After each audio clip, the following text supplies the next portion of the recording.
E aí eu coloquei uma ilustração de um imã, assim, da mesma forma como eu estava desenhando o anterior, só que esse aqui é só preto, para ficar mais parecido com um pedaço de ferro, assim. Imaginemos que isso aqui é um pedaço de ferro que foi transformado em um imã, seja permanente, seja temporário.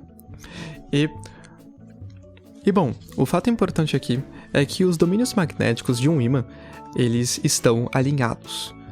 Talvez, num caso real, não todos os domínios magnéticos estejam alinhados, mas a maior parte deles, ou pelo menos os domínios magnéticos mais representativos, devem estar alinhados.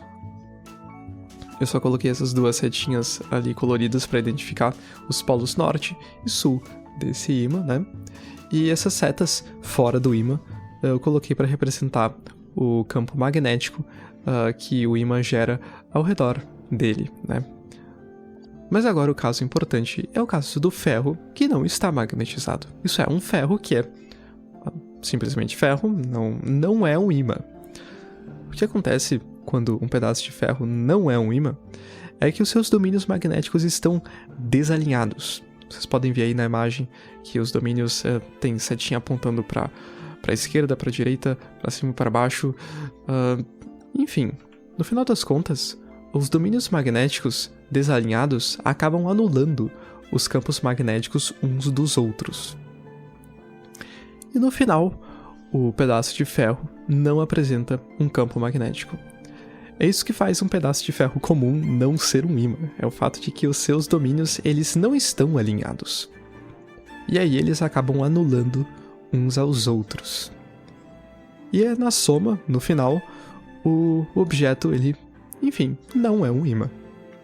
E, bom, como exatamente as moedas que podem não ser ferro, mas moedas costumam ser feitas de níquel, que é um material que tem propriedades muito parecidas com o ferro, o que acontece aqui com um pedaço de ferro ou com as moedas é que quando a gente aproxima um ímã, seja com o polo norte, seja com o polo sul, em direção a esse pedaço de ferro não magnetizado, o que vai acontecer é que os domínios magnéticos do pedaço de ferro, eles vão se alinhar com base no polo magnético que está sendo aproximado do pedaço de ferro. Aqui, nesse desenho, tem um polo norte se aproximando do ferro, e aí os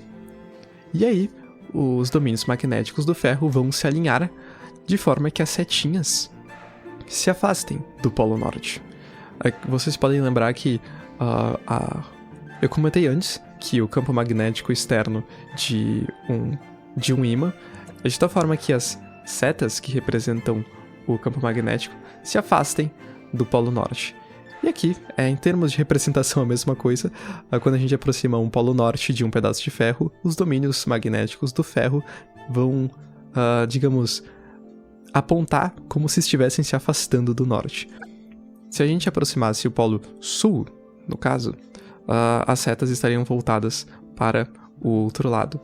Estariam voltadas para a direita, de forma a apontar para o sul.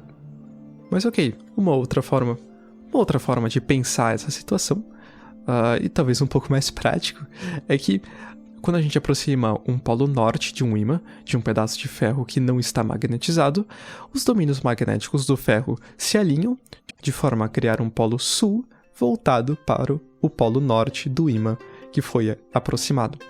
E vai fazer com que ferro e ímã passem a se atrair, como acontece no ímã de geladeira, como acontece na pesca magnética, enfim.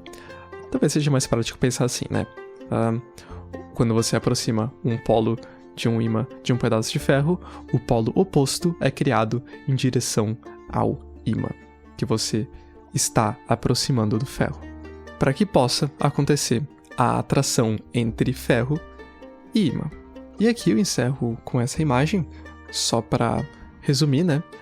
Na esquerda, um ímã, ou pode ser um ferro magnetizado, que tem os seus domínios magnéticos alinhados. E aqui, na direita, um ferro não magnetizado, ou algum outro material com propriedades parecidas não magnetizado, que tem os seus domínios magnéticos desalinhados. E não têm comportamento de imã. Fechamos essa aula por aqui.